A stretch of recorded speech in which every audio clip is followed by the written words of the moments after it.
All right, this is going to be fun.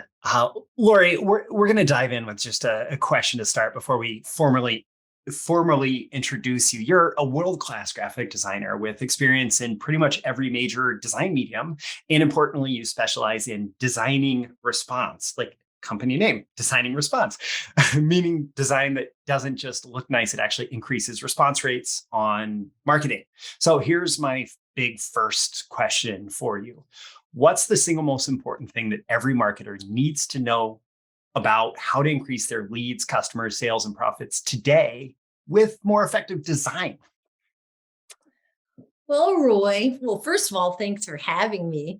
Oh, But yeah. that is a loaded question. But no matter what, and no matter what year it is, and no matter what changes or what product you have or what method, online or off, readability, surprisingly enough, is, king right up there with solid copy, just because like today with all the technology that's going on, every single day when I'm coaching students, whether it's design or copy, 9 times out of 10, it's great copy, great design. But then somebody has come forward with this wonderful copy and it's in this faint gray font and they're projecting, Yeah. a supplement to an older person. And I'm like, who cares that your client just spent 20,000 on this landing page? So I'd say readability out of the gate is my number one answer. Readability. Awesome. These are the proven direct response marketing, copywriting, and entrepreneurship success strategies you can use today to write your own ticket and create the life you want. I am Roy Furr, and this is Breakthrough Marketing Secrets. Now, here's today's breakthrough. All right, so we'll go much deeper into that and all sorts of other topics. Lori, I'm going to do your formal bio. Lori Haller is an extremely in-demand creative business strategist, speaker, author, and coach whose agency has been creating award-winning, sales-generating, direct mail, online promotion, space advertising, and design for more than 20 years. Her clients have included such prestigious names as Hyatt Hotels, Kay Jewelers, Forbes, The Motley Fool, Oprah Winfrey's O's Big Book of Happiness, Procter and Gamble, the Agora Companies, National Geographic, and one that is not in your formal bio, but Gary B. Gary B. Like people who follow me are very familiar. You did a Yeah. bunch of work designing stuff for his companies as well as working with him when he was a copywriter on projects. Lori's a member of AWAI's program advisory board. And did I only say Gary B? Gary Ben-Savenga, for those who don't. Yeah. So Lori's on AWAI's program advisory board, and she's the author of their Ultimate Guide to Building a Highly Profitable Graphic Design Business. Global design is one of her specialties now. And in addition to the US and Canada, she's worked with and coached clients in Singapore, Bonn, China, Germany, Amsterdam, UK, the Netherlands, London, and Colombia. And she is relentlessly curious and also relentlessly energetic and inspiring. So Lori, it's been a while since we've talked. Let's just start with like what's going on in your world right now, and are there any changes in like your client roster and the type of work that you've been doing in the last year or last couple of years? Yeah, that's a good question, Roy. I'm doing, and you're probably going to be surprised to hear this, maybe not, since you and I know each other well, but I'm doing an awful lot of copy massaging everywhere I go.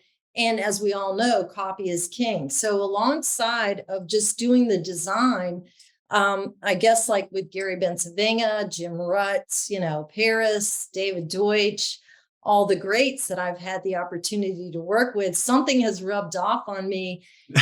And again, I'm relentlessly curious and a stickler for detail. And I really want something that, breaks the landslide barrier. And Yeah. so I do a lot of that. And people will actually now hire me to do that massaging, do a solid 3-step copy review, read the copy out loud, and then work on the design, the strategy, to maximize profits. So that's something that you might not know about me. I didn't know Lori Haller, like copy chief, copywriter, secret weapon. Actually, to be fair, I probably did know because when we've done projects together, Mhm. one of the things that I loved about it, like number one, you said one of the things that you do is you read the copy out loud. But number two, like when we worked together, it was always like you would get to this subheadline or something and you would say, Broy, like, what if we did this? And it was always this great, like, permissive phrasing of your suggestions of like, what if, Roy, what if you had this great copywriting idea and your subheadline said this? And so you've always done that. It's just maybe you're wearing that hat officially now. Mhm. Um, that's so cool. Yeah. So that kind of wow. That leads into kind of the next question or idea that I wanted to get into with you. Like, so my main audience is I have this title of copywriter entrepreneur, which you probably immediately Mhm. recognize that. Like those of us who get into copy and then become entrepreneurs or are entrepreneurs and realize we have to learn copywriting. And so you've been around people like that for a while. Like you're so much younger than me, but somehow you have more experience than me. It's And you've worked with some of the best, and also you've worked with me. Um, so what makes a copywriter designer, like when you're working with them, what makes the like ultimate tag team of copywriter designer, and how can a copywriter know, like, serve the response better, create a bigger winner through collaboration with you or someone like you? Like what's the wrestling tag team like WWE with Lori Haller and a copywriter? And I do watch a lot of wrestling, just so you know. So there you go. That is a wonderful question. And if you weren't going to discuss that or ask me about that today, I was going to make sure to nudge in and blow the horn on that. But now more than ever before, since we all have to wear a variety of hats and visualness is king and so important, it's mandatory to come to the table as a team or collaborate. If you're the copywriter and they're like, hey, here's Joe Schmo, she's or he's the designer, we're going to have you paired together. That's how the winners are made. And I learned that, from Clayton, Bob Bly, Dick Sanders, Gary Benspangle, all the other ones I've already mentioned, that the minute everybody leaves any baggage or prima donna or diva at the door and just becomes, a team together like this, feeding off of each other and feeling like you can trust that other person, they're only there to benefit you and explode the sales. The minute you make that happen or allow that to happen, that's when the magic begins. So just like you said, and just so you know, our pieces always run together or win together because of your copy, Roy. So don't everybody who's listening, Roy is Well, lying. okay. So in the context of that, like how and I had somebody asking about this recently, like wanting to know how to if their role is copywriter, right? How do they format their documents to leave a good impression on the client, of course, but also to make the designer's life easier, right? Like how does a copywriter from early on make your life easier? What's that Yeah. perfect teamwork? I've learned that from so many people. And again, I want to just underline in bold. I've been so lucky. I'm endlessly grateful for all the chances that people have given me and all the training that people have shared with such love in the industry. But like Clayton really did nail this probably out of the gate in a bigger way than anybody else. And that is just, your regular body copy on all the pages. And then he would just go in and say, Lori or Haller or designer or whatever. And he would just say, I'm kind of thinking of something like this. I want a bold explosion at the top. I'm thinking this here, make this very understated. So just some little notes. And that's a key point. Never, because I know how to leave my baggage at the door and not like, well, what are you telling me? You're just the cop. No, like you Yeah. can't. So I'd be like listening up. I would ask him questions. I would show something. And when that back and forth happens, you cannot beat that. You cannot beat that. Yeah. I still remember the first maglog. It was the first maglog I wrote, I think. And I was working with you as the designer. And I was like, Lori, I want to see a template, or like, I want to see what template you're going to use, because then I can kind of write to hopefully make your job easier. And it was still like, I tried to give you as much as possible, but also to your point of like leaving baggage at the door, like it was about giving you as much of my vision as possible, but then still being completely open if you're like, Roy, no, just Mhm. because it is collaborative, and it is like I could have been a total pain in the butt if I hadn't done that, because I didn't have a lot of experience with the format. By like, no, Lori, I need you to fit 50,000 words into this, 16-page magalog or something, right? Like, and that would have been impossible for you. Yeah. Um, yeah. Okay. So it really is. It's all about the teamwork and the um, I don't know. There's something about having a big enough ego that your ego is not in the way, which is a weird way of saying it. Right. But Right. like Lori is so secure in her ability to do design, to generate response, that she can have these conversations, and any kind of disagreement doesn't hurt Lori, right? Like it doesn't hurt Lori. It's just talking about the Right. stuff that's going on, right? Right. Um, But cool. another point to that, though, that I think it's important that we share with everybody is you cannot buy me. I am not a yes man. I will tell you the truth every single time. I don't care if it's a, $50,000 job or whatever. And you're like, I wanted a black background with a dark blue headline on top. Yeah. Hello, no one's going to read that. So I'm not going to be like, well, okay, let me try to make that look good. I'll be like, hell no, we're not going to do that because it's not readable. But I'll also be a team player and say, like, okay, I heard your words and I'm going to mock that up. If it's okay with you, I have a couple other little ideas and I'd like to show those to you as well. Because so here comes a little education without being the Miss Bossy the cow. It's like I do have some fear that maybe that combination will be hard to read for your reader. So let me show you a couple things. So see how it is. It's like I'm building trust, I'm becoming a team player, and I'm offering a little bit of education, but not too much. And then I'm servicing them, but I'm never um, saying, yeah, oh, of course, go ahead and run Yeah. that. I'm sure it'll do good. But also, I'm good at a certain point, and I know where that bell, goes off.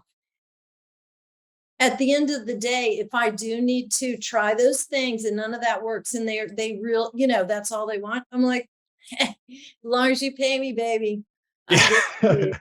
Yeah. Yeah.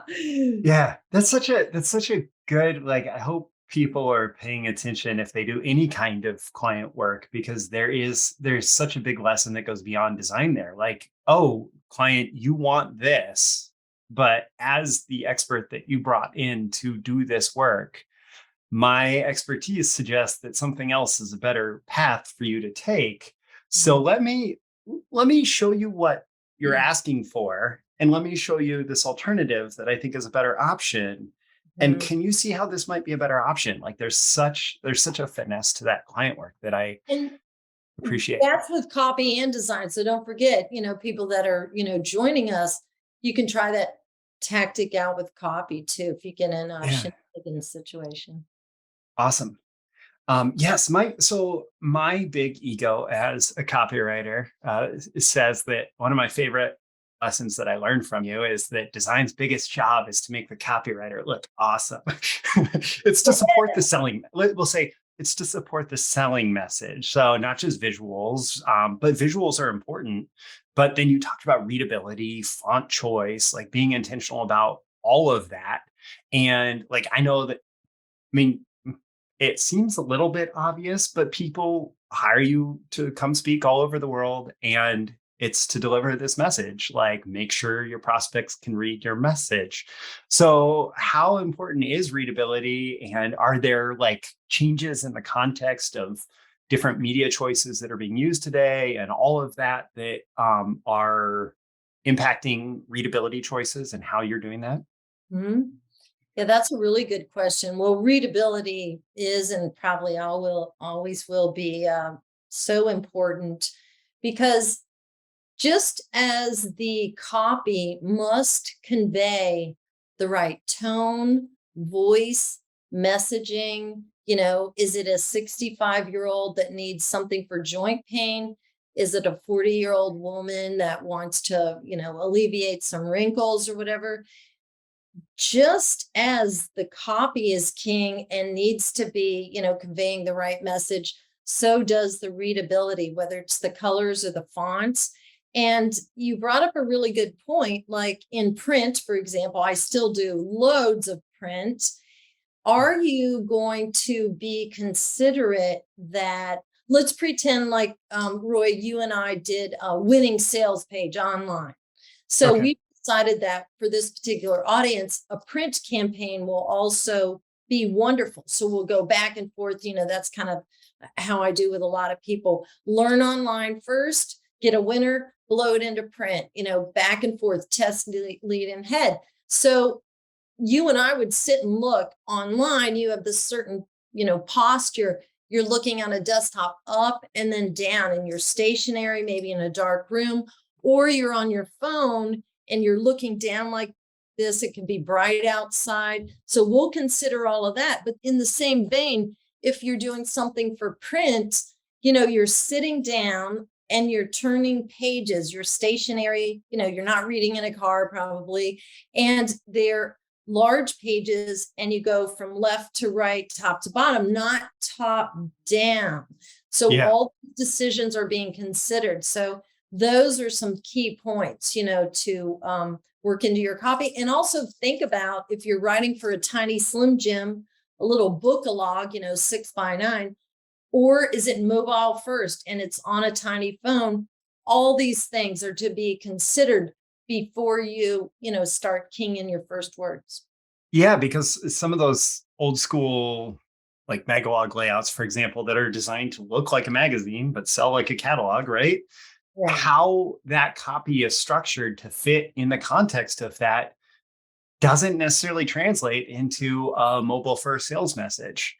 Um, and it's definitely a challenge and something to Mhm. think about. I know some of the stuff that I was doing with direct mail involved just format choices offline that worked for the online first messaging.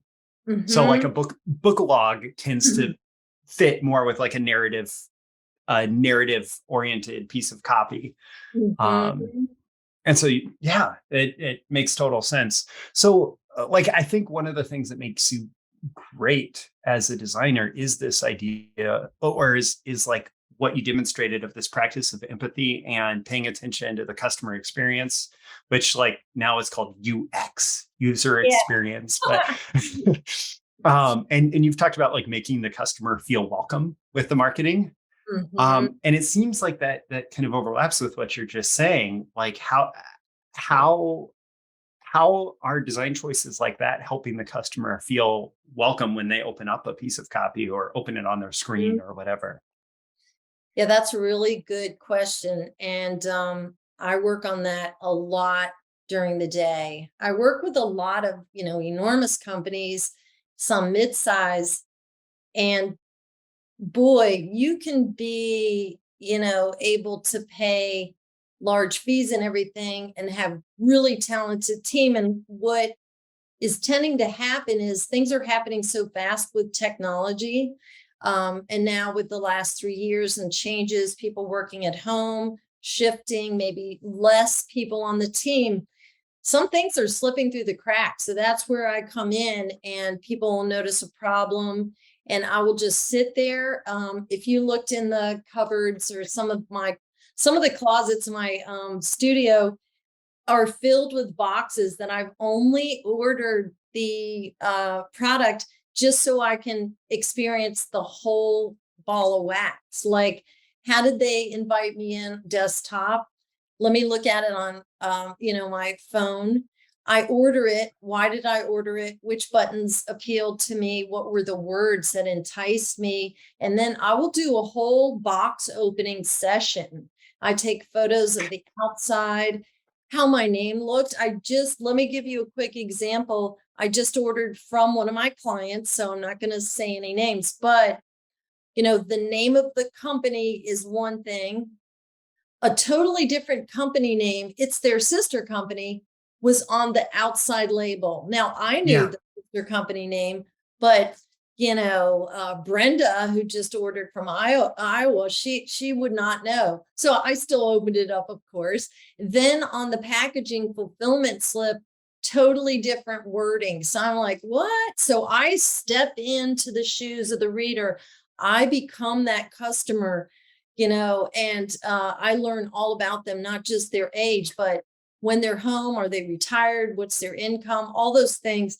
So learning and knowing these experiences, I just curtailed something with an order that I did for one of my clients. And when I opened up the box, I knew what it was, obviously, but they had accidentally in their fulfillment department put 2 sheets of an adjoining product, their whole product line, Okay. not this product. This product I ordered was for your body. The sheets were for the ingestibles. Now I knew that, but it was telling me how to take it, how much. And Yeah.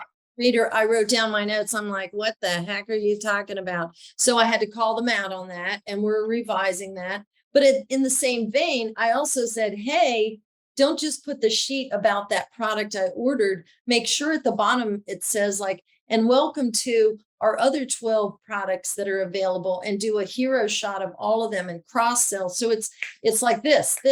What does that email copy say? How does it look on Facebook? How does it look? It's constant. That's where my relentlessly curious, like if you could sprinkle dust on yourselves and become relentlessly curious, I am relentless as well, as you know, Roy. But that would be probably a good thing to do.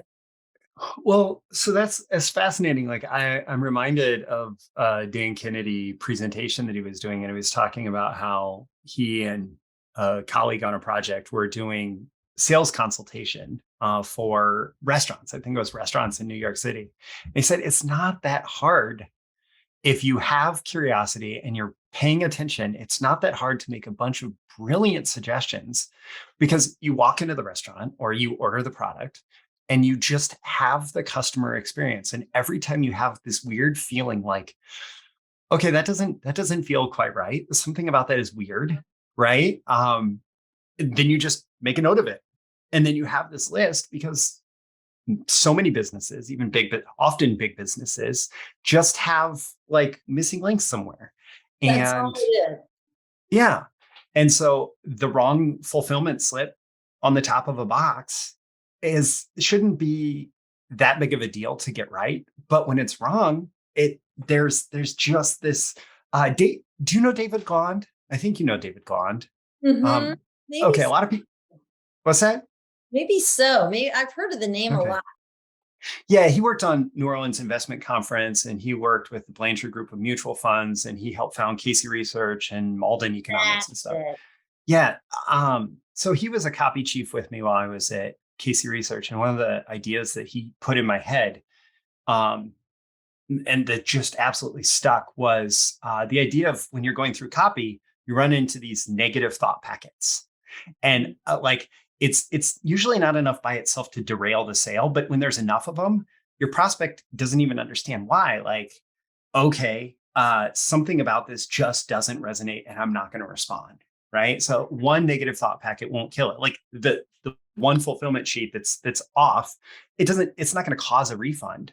But if you have 3 or 4 missed details like that, that Lori's going to catch when she buys the product and goes through the fulfillment Tears it process. apart. That's Yeah. really amazing. That's a brilliant point, Roy. You're Um, absolutely right. They stack up, right? yes. Yes. Um, so uh, Well, I'm I'll tell trying you to. something stupid though, before you ask me the next thing. I'll Okay. just tell you, this is how nitty gritty I go. So say your product had to be taken by the teaspoonful, right? Okay. Yes. So if you're in a rush and you're a copywriter and you're not a chef or a cook or anything, and you don't realize how confusing teaspoon and tablespoon are to most people, and if you abbreviate it TSP, and if you put Yeah. it all caps TSP so a tablespoon in some I know. cook TSP, Yeah.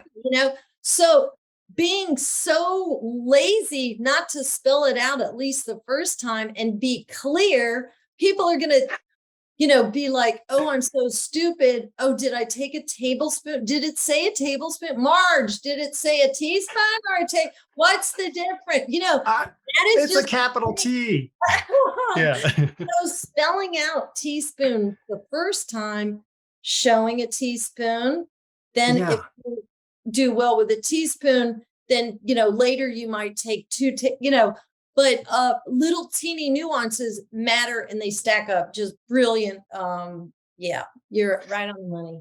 So one of the things that really impressed me about working with you as a designer, and I think that this is relevant to what you said at the beginning, where you're now reviewing copy, is you made a point, and maybe you even talked about this like the first time I heard you speak at AWAI, was you made a point of you've read the copy. I think you said a minimum of 3 times, Mhm. start to finish, before you even really start to take notes about exactly what the design is going to be. Like you're absorbing the copy from the prospect's perspective, from the same perspective of, you know, did you put capital TSP and is that going to be confusing?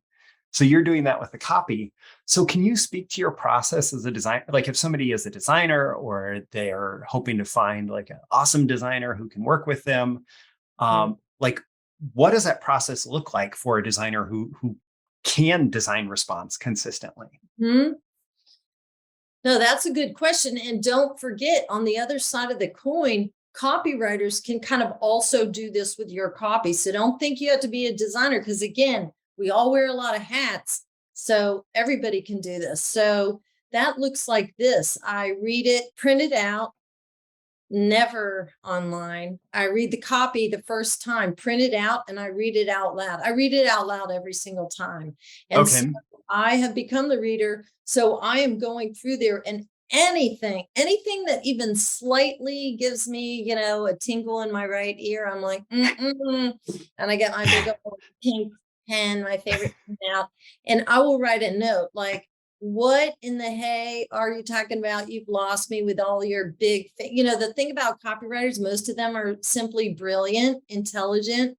So they will use their highfalutin words, and we need to be down on like the second and third and fourth grade level maximum. So I will write, circle all that. When I get bored, I'm reading it and I'm like, little yawn, look at the window, looking at my watch or whatever. I'm like, got really bored as all get out here. And this didn't make sense, or the title of your report was lame and old. And I'll look up Amazon books. I'll look for something similar. I'll look up the top 10 sellers on that topic. I'll give some points. So in any case, what's happening is I'm seeing like, all these subheads are like 25 words. Boy, that's going to be, and the client said, put this on mobile. I'm be like, that's going to take up most of the. So I will write notes, and the whole time, I don't know if it's just because I'm wired this way or I was trained this way, I'm designing it. I could see the visuals, I could see the colors. It's all done by time, I get the third round. So the second round, then I become the reader the whole time. I'm like really the reader. And I'm like kind of gruff and angry and persnickety and pain in the neck. And then the third time when I read it with my marketing ears and eyes. And that's when I'm like, why didn't you name the program that you're talking about every time? If you put a name on something, then people can say, like on social or on an email, or share it with somebody like, John, did you know they have the XYZ program? It's June 9th and So Yeah. I will also look at the price and say like, $1,200, like that's a crock. This feels like it's worth $10. You got to pack up the benefits or something. So in any case, is that helpful? Like 3 rounds, but I'm done designing it. All I have to do then, don't tell my clients. I hope nobody's listening. Yeah. Yeah. Well, no, I think that makes a lot of sense. And there are a lot of lessons there for all of us. Like the more different perspectives that we can take as we're going through the copy, or if we struggle to do it ourselves. There's all sorts of copywriters who have stories of just looping in the mailman or looping in the whoever is relevant. um Actually, earlier today I was trying to like connect with random people and just get a feel of where they think the crypto market is, because I wanted like an emotional, like Uh, just like emotional gauge. Like, what is your emotional Sounds like it's in response? the toilet to me if you're asking me, but oh, okay. Well, yeah, that's as of August 2022, that's where people are generally feeling. I'm sorry, Uh, I couldn't resist. But I see, like, but to I think you have, I don't know if it's a gift or a cultivated ability or a little bit of both, that you can put on those different perspectives. So, if I'm wearing Lori Haller designer hat, here's how I see the copy. If I'm wearing prospect hat, here's how I see the copy. right. I think like a lot like in you do this so well. And then other copywriters that I work with do this so well. They can do that for themselves. Or this is just a little tip or hint. I hope it's okay to give some secrets away, Roy, but you would like have, if you have a roommate, a girlfriend, a boyfriend, a husband, a wife, somebody, that I collaborate, or I guess the word is trade. Sorry about that. I trade with other people, and we will help each other out in private, under confidential security levels or whatever. I'll even give people NDAs, obviously, but I will get their gut reaction. I know a lot of A-list copywriters that do that with each other, but I will also just shout out things to my sons. Of course they run, they know. I'm like, hey, who's available for some headlines? And all of a sudden people are like Yeah. scurrying around doing chores around the house. So no, but just reach out and ask for other people to help you. Or, I've even held focus groups. Don't tell my friends, but when I'm working on a beauty line, I'll invite my girlfriends out for, hey guys, I'm willing to treat everybody to dinner and lots of free wine, this weekend or whatever. And then I'll just say like, Betty, I've noticed that, you're diminishing on your wrinkles, or I'll get this thing, and then I'll be like over here, like taking all my notes. So you could Oh, do that's great. something like that.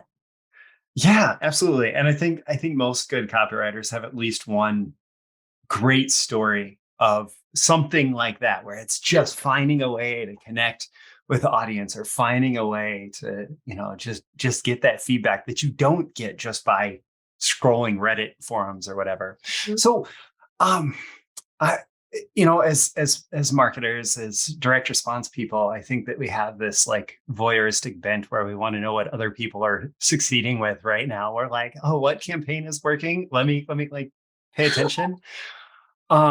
And you promised behind the scenes before this interview that you would spill the beans on a little bit in terms of like new media formats or technologies that are, at least, let's at least pay attention to them, because you're on the front lines of, like, you work with so many clients, your agency does, and you're on the Mhm. front lines for this. So like, what's getting traction now? What should we hear about? Like, what should people know about?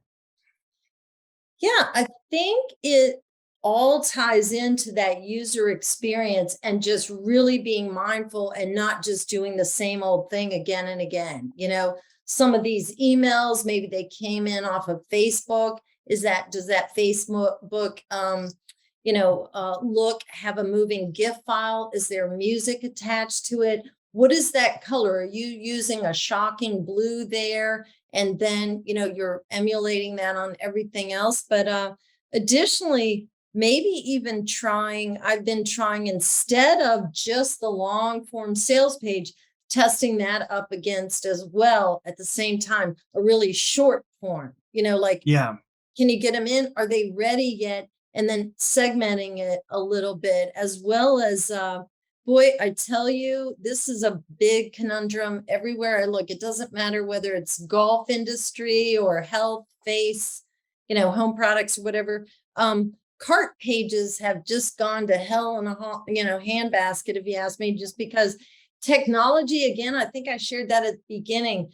Technology has become so huge and everything's so fast. Everybody's working crazy, as you know, on this online sales page, right? And Yeah. then nobody's fault, but this team has spent, a couple weeks on that. And then it's like, to the dev team that has to use a certain technology for the cart page, they're like, oh, here's the copy for the cart page. We're a day behind. Can you hurry it up? So the sales page and everything else before that has a certain tone and feel and look and colors. And so when the reader gets to that cart page, if you haven't babied it or put your full attention to it, just like you did all the other components of the engagement, it's a mismatch. And that is so critical, because people are like, is my wife going to get mad? This golf thing is like $149. They're right on the cusp. They clicked yes. But so if you don't bring it home on that cart page, you Yeah. just everything else. And it's not those people's fault. It's nobody's fault. Please be aware. I even do endless tests on cart pages and rewrite the copy, little nuances. Here's the 6 things you get. Yeah. Put visual. Well, Yeah. it is the point of decision, and the conversion is not complete when somebody clicks from the whatever the sales page is, whether it's VSL or long landing page or whatever. The conversion isn't complete until they click through the carpet. Arguably, it's not complete till they get all the way to the thank you page if it's a multi-offer funnel. Right. But so you bringing up the cart page, like I definitely have a favorite design, and I admittedly stole it from a client who had invested way more in testing it than I had.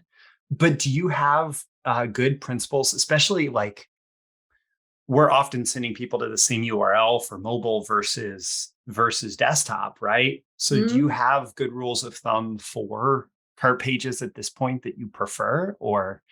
Yeah. So, well, you know what? Sometimes it doesn't boil down to what I prefer, because a team will be stuck with this format due to technology. Yes. But just circle back around now to what the base level of knowledge is: large enough fonts, easy to read, the appropriate amount of copy for when they get there. Are they worn out? Like, look back at tests, look at your heat map, your hot jar, your crazy egg files. Are they so worn out? And yes, yes, yes, they just want the dang, belt or shoes or whatever for me, Yeah. handbag, I want my handbag, just give it to me.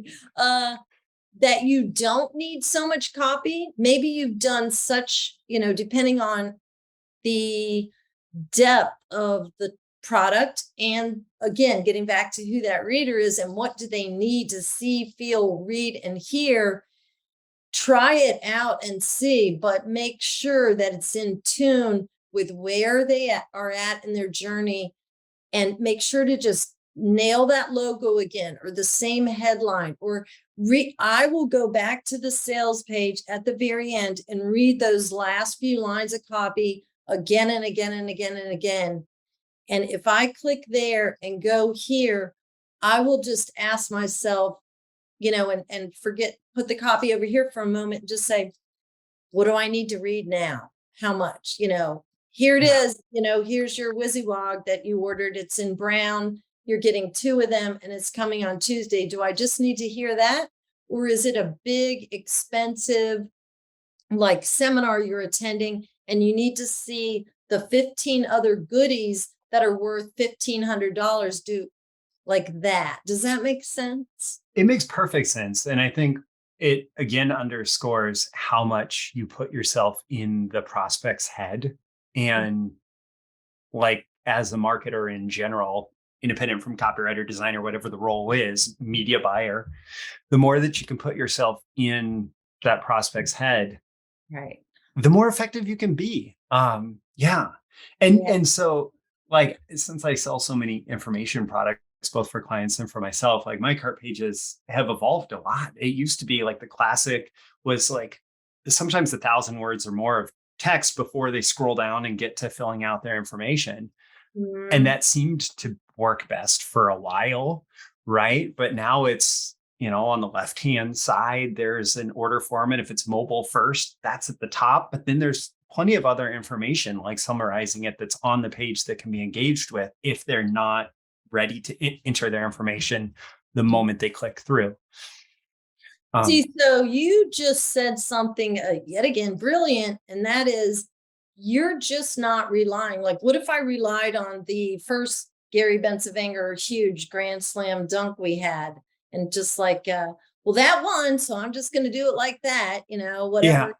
Yeah. So I keep my eye on the ball all the time, but I will block off time like every couple months if something hasn't inspired me to bubble up and really hunker down and check something out. But I will be like, really asking for more testimonials. Give me all the testimonials from last month, put them on a sheet, even if they're videos, transcribe them.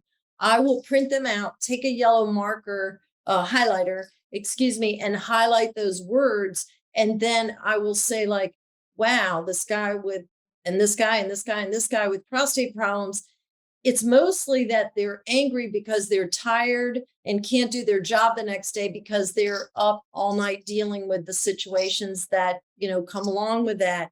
I I didn't know that at the beginning. And I'm like, don't just talk about, oh, you have a bad prostate or whatever, you need this. No, what's keeping you up all night? And then, so me, just like you said, checking in on technology or what's working or the testing modules, and really knowing to say, like, Lori, you got to stop and you got to raise your hand and say, we need to do a test.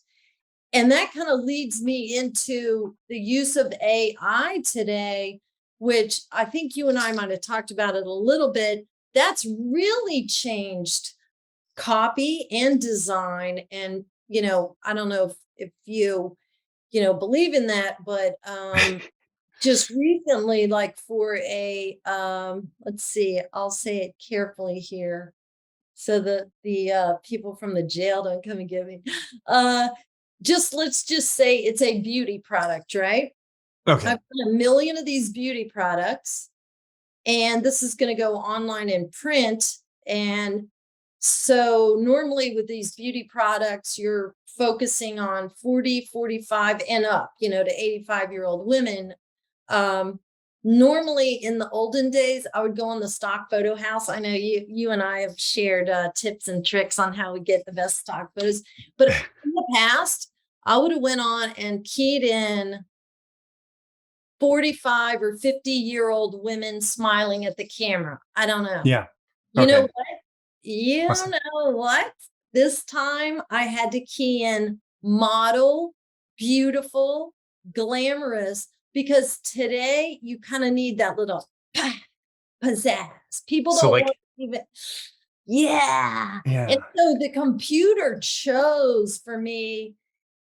AI is just so hot in really assisting. In seconds, I had the cover shot and I didn't have to Photoshop it.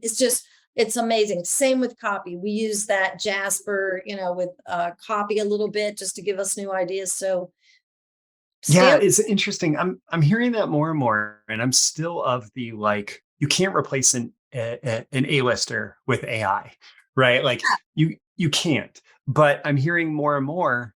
Um, it's an idea generator. It's a tool. It's not a replacement. It's just something to make your job a little bit Yeah. easier. Um, and yeah, it's undeniable its impact that it's having for all of us. So I want to turn the corner a little bit before we wrap things up. Like one of the things that uh okay, so I remember talking to you at one point, one of the conversations that we've had, and you're like, shh, by the way, from 11 to noon, I'm not in the studio because I'm at the gym and I'm doing yoga or I'm doing whatever that day's gym is. Mhm. And so like one of the things that has kept you like consistently full of energy and curiosity and all of that is taking care of yourself. Yeah. Um and so like and honestly, like so many people that I talk to who really have staying power in life in intense industries like direct response, they have to be doing stuff like that or else they just get burnt out. So can you speak to like how that contributes to you and like how all the non-work stuff contributes to Lori being uh, world's number one awesome graphic designer?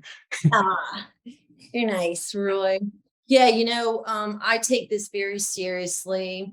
And the thing is, sometimes when I'm paired with somebody and they have the opposite vision of themselves, and they're like, yeah, I really gotta only like 10 minutes because I'm so busy, I'm so booked up or whatever. And I didn't sleep last night because I was like, I'm like, oh no, please, I can't work with this person because like you really must show up.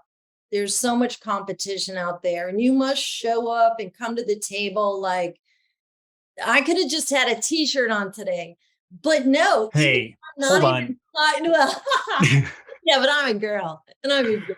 But even if I'm not on video coaching people, I show up every day. I bring my big time every single time, but being rested, eat right, exercise, take breaks, plan out your day and have some serious boundaries. What are you going to agree to with certain clients or when things get sticky? Obviously, our industry is a madhouse. If you don't take care of yourself and come showing up, you're not going to be able to bring that bright idea to the table. You're not going to have enough time to investigate and research before you get on that call. And also, just, clients can take advantage of you and suck the living life out of you if you let them. So, one of the things that I do is just have these boundaries laid out. Like, I never ever take a call until 11 o'clock my time Huh. because I write some of my best copy or do some of my best design or do nothing at all. Or if I was working with a Singapore client because they're on a different time zone until 2 in the morning, Yeah. I need to still sleep. So that is one thing I've set aside for myself. And the other thing is just making sure you own yourself and again just being the best you that you can be, no matter, even if you're just starting out today. Just having some rules, I think, will really prove to serve you well for your entire career. Mhm. Yeah. Yeah. And there's so many little things like just your ability to be present that come out of following the advice that you just gave. If you're scatterbrained in a million directions and overbooked and all of that, you're not going to be present with the client. You're not going to be able to like have a strategy conversation with them. It's just like boom, boom, boom. And oftentimes the biggest breakthroughs come from like just being able to like have space and be present for it. Mhm. Um, Mowing my yeah. grass. If I ever need to come up with an idea, I'm like, I know I just mowed the grass yesterday, kids, but mommy's gonna mow the grass today. Do something about that. Or, doing a workout, going on a run or whatever, but doing dishes. But you could try to look for your Mojo jam generator. And I can think of a million cover designs when I'm just getting my lawn in order. Yeah. As opposed to, oh, I have to crank out 5 cover designs. Like, like there's so much tension. Yeah, no, you're Yeah. absolutely right. So that's So, Lori, I guess one of the questions that I didn't ask, and it kind of sets up the outro to the episode is like, so I've known you for a long time, since fall of 2009 was my first AWAI boot camp. And I was kind of in a weird situation that I ended up speaking alongside you in a panel at my first AWAI, which was how we first connected and met. And so like, I know what you do. Can you like give listeners who have resonated and stuff a sense of like, what are all the things that Lori Haller and Designing Response bring to the table? Like what do people do when they work with you? And yeah. Yeah. How long is our show? No, I'm teasing. Yeah. Well, basically, I'll just do it in a nutshell. I think today now it is a lot of serious high end, thinking. And Yes. another thing you might not know about me is I'm a systems and process expert. So I will even have large companies come in and say like, wow, because of technology, it used to go here and then there, everything was fine. Now it's a mess or whatever. So since I Yeah. know so many of the types of team members, and I am, a geek and a nerd at the same time, that's so simple to me. So I will step into companies, help them reorchestrate. I work with companies in coaching their designers to get along and work, swimmingly with the copywriters. That is a huge ask. And if anybody's a copywriter and they had trouble with a designer or vice versa, you'll know that. And all it Yeah. is, nobody's spoken to that or told them, like you pulled out of me today, how you can work so beautifully together. Developing the name of the product, the line of the product. I was working on that today, a whole product line, what the names are going to be, what those logos are going to look like, the bottle, the packaging, what is it going to feel like, copy, design, strategy, online, off. Well, because you've seen so much that works, and you know that design is important, but you also now know all the things that contribute to it working, right? Yeah. And basically the lesson for clients is hire Lori Haller. She knows all the things. Yeah. Or hire somebody that can come to the table. Yeah. Just finding people that you can fit and groove with. But also, you just brought up just a wonderful point, is maybe don't just say, I need a copywriter or whatever. Find out about them and other specificities, that will assist you in making those beautiful teams, go hand Yes. in hand. Absolutely. So you promised a little gift, and we're going to give folks some information. Being a good YouTuber, I'll say links are in the description, or being a good podcaster, I'll say links are in the description. So you promised a little gift for folks to make them better marketers, copywriters, and like design aware, I guess, marketers and copywriters. Plus, there's a couple other links that you wanted me to include as well for folks who want to find and follow you and your wisdom and what you share. So can you let folks know what they can discover? Yeah. So what I'm going to do is I'm going to give Roy a PDF file of how to use bullets, a variety of bullets.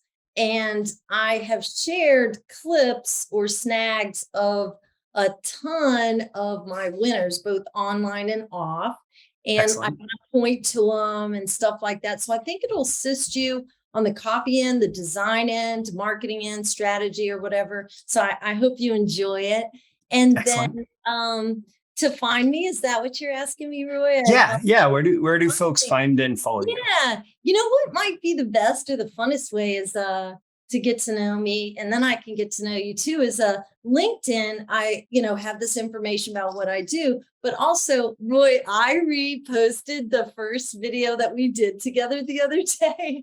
Yeah. look at that and giggle. Neither of us have aged at all. Just say that. But, no, so I have a bunch of fun videos up there. Me with Carlton, me with a bunch of people, John Ford. But so it's just my name, Lori, Lori Haller, Haller. And then you can go to my website, just lorihaller.com. And that'll give you a list of clients, that I've had the opportunity to work with, but please, hit me up on LinkedIn or something. I'd love to get to know you. And as I always tell people, and Roy, this, if you have a question or need something or whatever, I would be the one that I'm more tickled for you to get better clients, bigger clients, and reach success than you are. And I'm just grateful to be on the call and share with y'all today. And Roy, thank you so much for inviting me. Thank you, Lori, for being on, I guess I'll use the brand Breakthrough Marketing Secrets and sharing your secrets and your recommendations and your processes and systems and everything in helping us, work better with designers or bring better design to our marketing. And for everybody who's listened on the podcast or watched on YouTube, thank you for tuning in for this. I hope you got a ton of value out of this. Lori is an awesome champion for people in direct response. And she's played that role in my career, and I really appreciate her for that. And even with what she shared here, I think that she's playing that role a bit for you as well. So thank you, Lori. Yeah, always my pleasure. It's just a great, great time today, Roy. Yes. Thank you once again for tuning in to this daily episode of Breakthrough Marketing Secrets. Remember, check out the links with this episode for even more value. Now make sure you like, comment, share, subscribe, and engage in every way you can to keep this show going and growing and delivering daily value to you. I'll catch you soon for your next big breakthrough.